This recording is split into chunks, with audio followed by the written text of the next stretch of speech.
But I mean, But if you don't, and if you end up being a weirdo, I'm gonna drive you into a tree. I will take you out. I will take you Oh out. my gosh. Yeah. That's the conversation. Like, I hope you're not a serial killer, but If you I'll kill are, you this first. is what's going to happen. Yeah. if you are, Yeah. if you even Yeah. blink at me weird, so just look forward. Like, Oh, man. Don't hitchhike with Jacqi. I'm not afraid to die today, are you?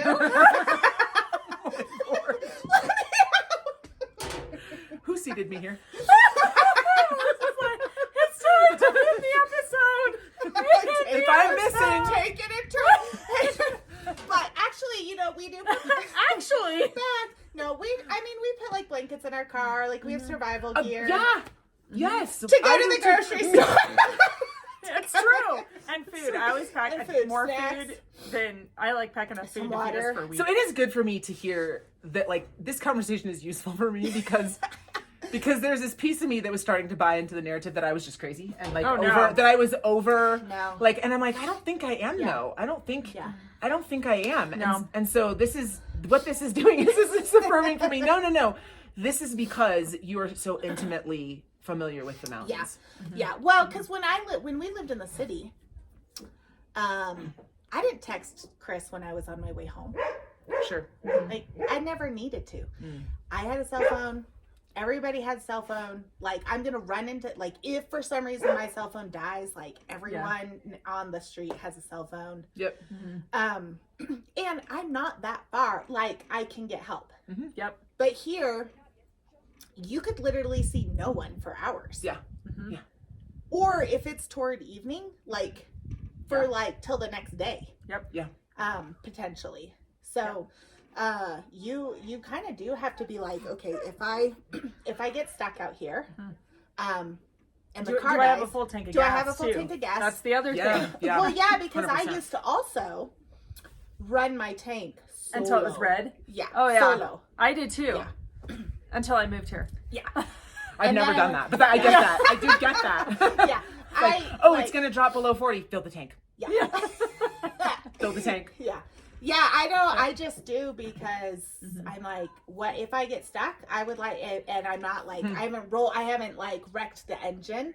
That can keep us warm. I want to keep it on so we can stay warm for as long as possible till hopefully somebody's coming by. Yep. Yeah. But It's interesting. yeah. Yeah. So, What makes a mama?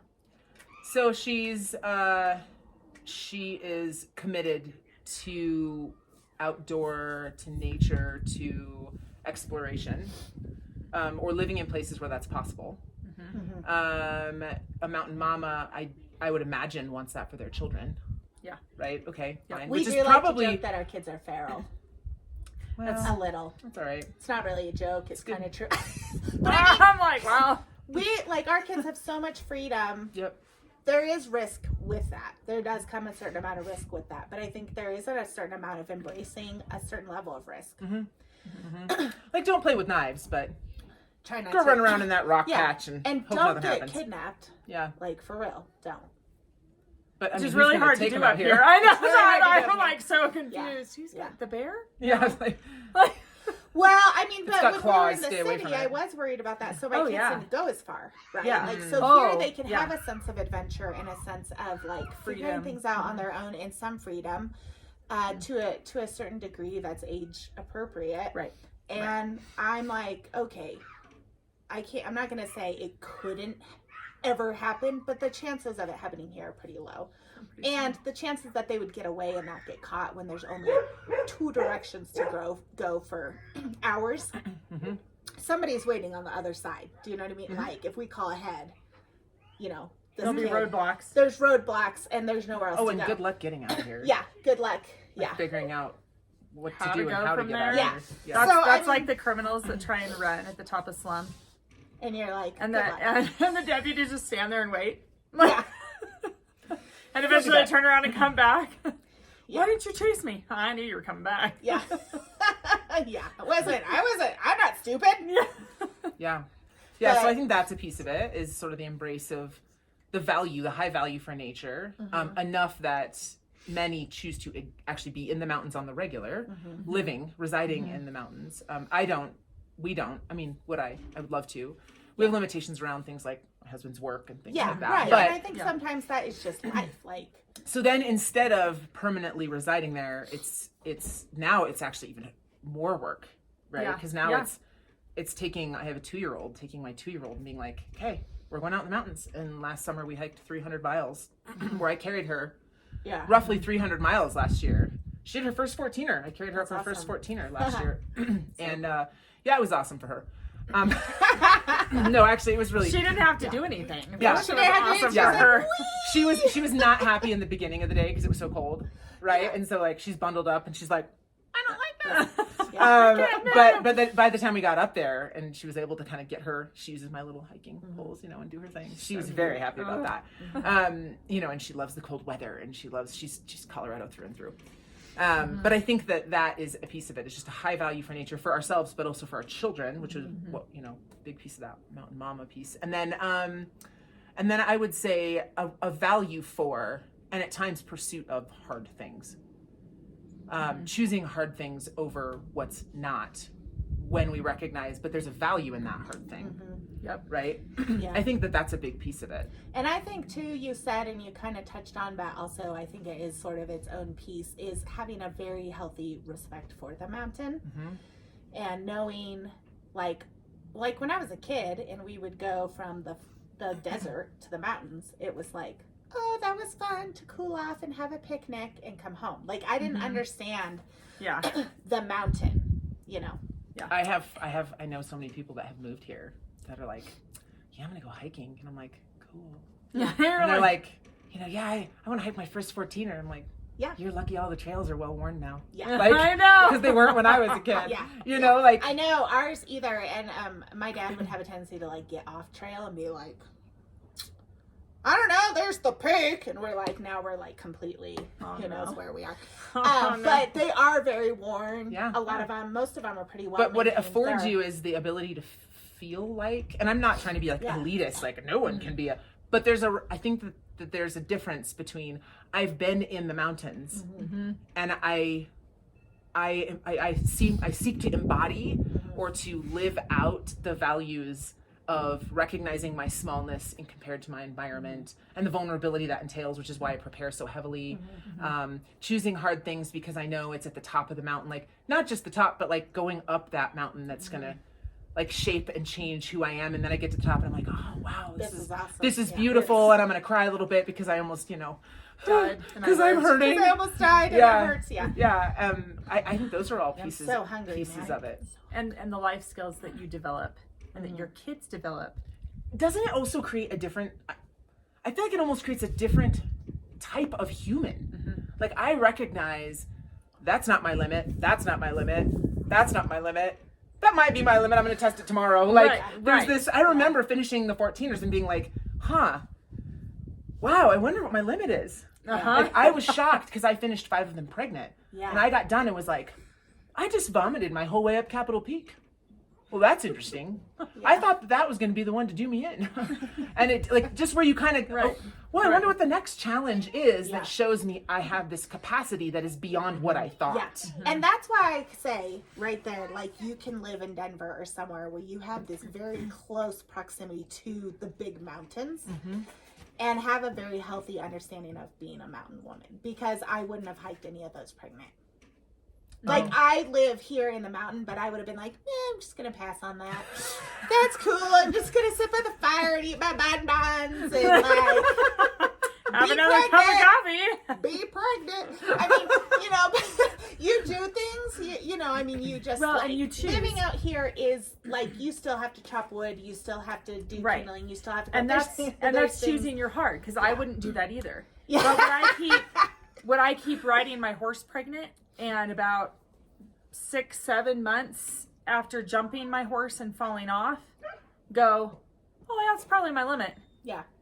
And then 8 months, my hips are like, I hate you. Yeah. If you get on another horse, I am gonna hate you more. Like that makes me go, that's my limit. Okay. Yeah. So I feel like it's your you choose it. I was just thinking too, Like- I specifically was like, we're done being pregnant and having kids because my babies come way too fast and I am never going to make it to the hospital. So that's not happening here. Yeah. Like, you Yeah. know? Yeah, We're done now. Yeah. Because but Yeah. I think there's a healthy respect, but I think there's also there's a sense of adventure and there is a sense of doing hard things has value, and choosing, like you were saying, choosing what your heart is. Well, because not everybody's like, I don't have this passion to be like, oh, I'm going to hike sure. every 14er. Do I like to go hike? Yeah, I love it. Yeah. But it's not, that doesn't drive me. But that's what drives you. You have no desire to get on a horse. Not on the regular. It's not Horses like- don't bother me, but not on the regular. Yeah, you Yeah. would It get on doesn't it. stir me like it stirs you. Right, Yeah. right. So, and it's like, I feel like that's kind of part of it too, is you like ice climbing. I have no desire to ice None climb. whatsoever. But there are people out here who that's what they live for. As soon as that ice wall is frozen, they're on it. And it's like, blades everywhere. No, I thank like to you. drink my coffee and watch the snow fall outside. Jacqi, this is my hard. So hard! Ow, burn, ow. So hot! Yeah, but it is a different way of living too. Like sometimes I joke that I hope I'm not going to be a Lake City dropout. Mountain mama dropout. I tried it, it's too hard. I tried it, it's too hard. It's too hard. But it is hard. It is hard. It is hard. Yeah, and so And I think the social isolation, the and ability living in a to shadow for half the year. not wrong, the ability to reframe that isolation as desirable and looking for the value that I maybe that's another thing. It's just looking for the value in the things around you. Yeah. Yeah. I think about how I brought you metal goat milk baby Oh, yeah. containers, and I'm like, I think she'll be able to use these. And you're like, how can I use these? I totally, I put lamb milk in it. Resourcefulness. Yeah, this resourcefulness where Yeah. you're like, what value can I get out of this thing? Well, it is funny too because I would say most of the people, at least in our community, live fairly simply. There's not, you see visitors who have really big, extravagant things, but most people who live here year round live fairly simply, kind of make the best of everything, are resourceful. And I do think that there is a part of that is a throwback to bygone years. When you think Right. of mountain people way out in the mountain and they're in these little huts and you're like, oh, look they're out. Or you so go big. look at the towns that are Capital, apart. capital Yeah. city. that are falling apart, right? Yeah. And you go look at them Yeah, and you realize, oh, okay. clattering. You realize, okay, wow, that this was their town. Or you look at Yeah. the old school Yeah. pictures of the mining communities. Yeah. And Well, you and look you at think about how we're oh, it's an hour to the grocery store, and they're like, well, we better you have a stock. grocery store? Yeah, exactly. They're like, yeah, we got to stock up. We got to shoot our food, and we got to make sure Yeah. we got Yeah. everything for 6 months Well, at yeah. least, because we're gonna be Oh, selling at it up least, there. yeah. And then also, So- you know what I always think? Thank God I don't have to go use an outhouse Oh, in the middle of in the the winter. middle of winter. How about just ever? Ever. No, Or we're just like, ever. there are some really cool outhouses. I've seen them. But that's not the point. You don't have to use them on the regular. Yeah, no. They're fun though. No, yeah. To be a woman and use an outhouse on the regular. No. I know Yeah. it's true. No. It's true. No, thank you. You might be a hot mess mountain mama if you learned how to squat and not hit your shoes with the pee. Not wrong, actually. So true. Yeah, we You need pee to start. without- We need to start that series. You Yeah. might be a hot mess mountain mama If. Yep. Yep, that If makes your sense. kids have more mud on their face than's in your front yard. Or than on their boots. On their boots, more on their face than on their boots, yeah. That's funny. If you Yeah. have to sweep chicken poo out of your living Seriously. Oh my gosh. Or if you wear snow boots with your fancy Easter if you wear dress. snow boots with your fancy. Yeah, I remember being in Chicago and wearing sandals with my business attire. And yeah, that was silly, but it was just. It was more about being practical. I'm like, do you know how hot it is here? Do you know how uncomfortable those shoes are? Why? Why are we doing this to ourselves? Yeah. This is not the price of beauty. No. Price of beauty, yeah. Yeah. real. Yeah. All right. So Well, any can you be, final question. Can you Okay. be a hot mess mountain mama if you don't currently reside in the mountains? Hope so. Yeah, I think so. I think that it partially it manifests itself naturally because it's there, right? Or it's something that you cultivate. But I think it's hard to cultivate. Like if you're not from the mountain, I think it's hard to cultivate. yeah. I mean, it's like saying to someone, you know, oh, you want to be a bodybuilder, right? Like it takes so much work and so like you're literally you're shifting your inner orientation in some ways. Yeah. And it's I kind of feel maybe, do you feel like you can point them out? Like when you see him and you're like, that's a poser. They're just visiting. Yeah, well, They're just going through. So the other thing is it's starting to snow a little bit. Yeah. Speaking of mountains. Spitting snow. The other thing Honest? that just occurred to me is that there are people that come up here that genuinely want to learn how to be a mountain mama, a mountain woman, a mountain man. And so actually finding the people who are truly that and learning from them and being humble enough to go, I don't know what I'm doing. Teach me, train me. Because that was another piece that I was thinking about was, how did I get this way? How did I get here? And it's like, really, it was part of my upbringing. My parents didn't live in the mountains. My mom's from the Pacific Northwest and my dad's from the Ozarks of Missouri. Like, mountains are kind of in the middle. It is, yeah, it totally is. And she did, I mean, my mom did hike like the Three Sisters up there and like glissaded and did all those things. So it's like, it's kind of in my blood. My dad hiked all over in the, Ozark Mountains. But it's one of those, it's like, I learned from them. And then whenever you finally get out here, you learn from those around you. Or you die. How do we do this? It's true. It's true. Yeah. So I think that becoming that if you're not and you don't have a background, like you are a little bit predispositioned for it because predisposed to it because you have parents that are hard workers that did more unconventional things, right? That had lives or had animals and they were willing to build their own stuff. They worked hard, but that's like the foundation, right? Like if you don't have that, it's going to be pretty tough to do all the other stuff, right? Like how do you hike a mountain if you're not willing to work? How do you homestead if you're not willing to work? How do you learn anything if you're not willing to work? Because learning and changing requires work, period. And being resourceful because if you have $2 million to drop on just all the stuff, all the equipment, like cool. But a lot of times. Most times. Yeah, most we times. don't. Most times if you're homesteading or you're a farmer or you're gardening with the idea that you're going to feed your family with this, it's a big enough scale that you need some things in place.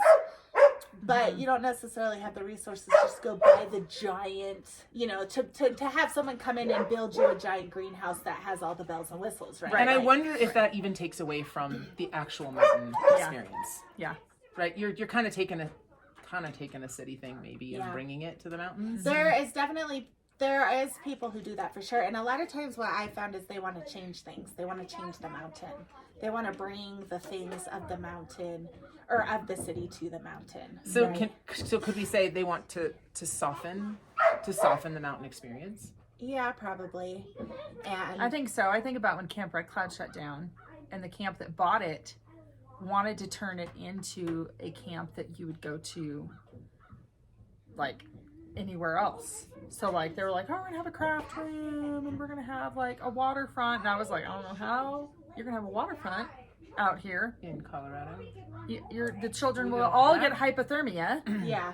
I don't know how you think you're gonna heat that. Like, and they were asking the town to pave County Road 30. Yeah. Like, it just was one of those things that I was like, you clearly don't know the demographics. Yeah. And the mountains. Yeah. Because this is not going to happen. And of course, they didn't even get it off the ground ever.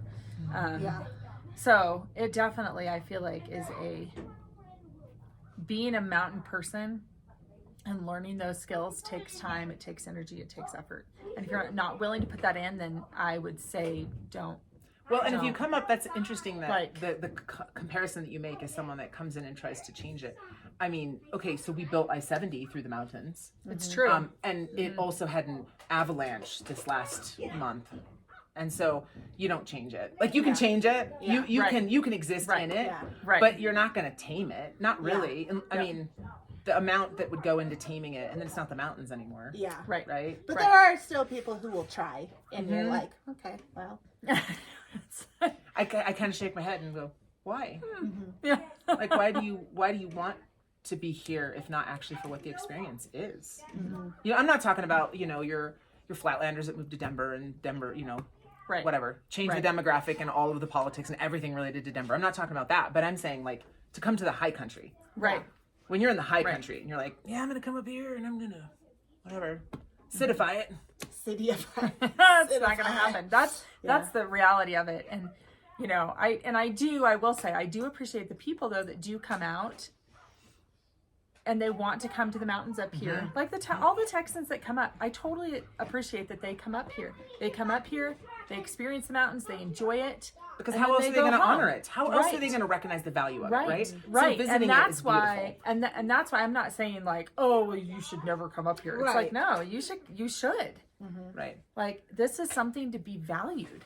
But there's I think what you're talking about is the difference between valuing the mountains, visiting the mountains, wanting it to be part of your life, and knowing that, like, basically you belong to the mountains. Right. Yes. Yes. Like, you belong to them. yes. Yeah. Right? And so all the things that they embody, the hardship, Well, the unpredictability, the volatility, the, you know, hard work that you embody, you are that. Right, because Yeah. the mountains do dictate a certain amount of your living. And I think that's what some people may not understand. Like, when your main heat source is wood, that means that in the summer, you're chopping wood all winter to prepare, or all summer to prepare for winter. And if a snowstorm blows in, like I might not be going to that appointment, or I might not be, you know, or or if your electricity goes out and it's freezing, I might be camping with someone who.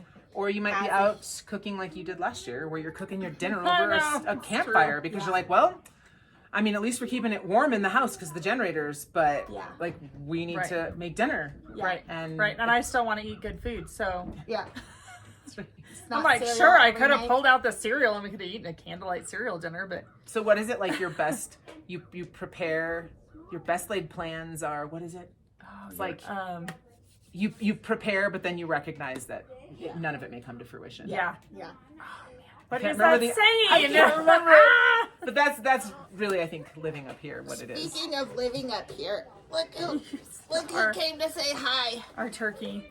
Don't poop on me.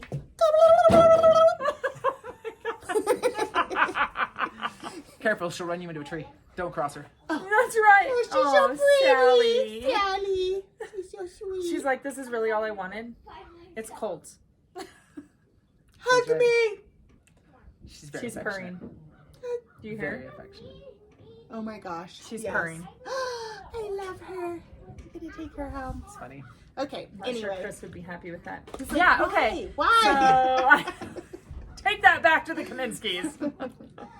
Oh. Yeah. So, But yeah, digression. So. I know. So, here is our question for you. Are you a mountain mama? Do you resonate with anything that we shared? And what would those things be? Or are you just a hot mess? All of which are acceptable. That's right. And if it's D, all of the acceptable. above, just say all of the above. All of the above. Yeah, And so. would you like to take Sally home? No, absolutely not. Who wants to have Sally? Sally is mine. Sally belongs here. Sally.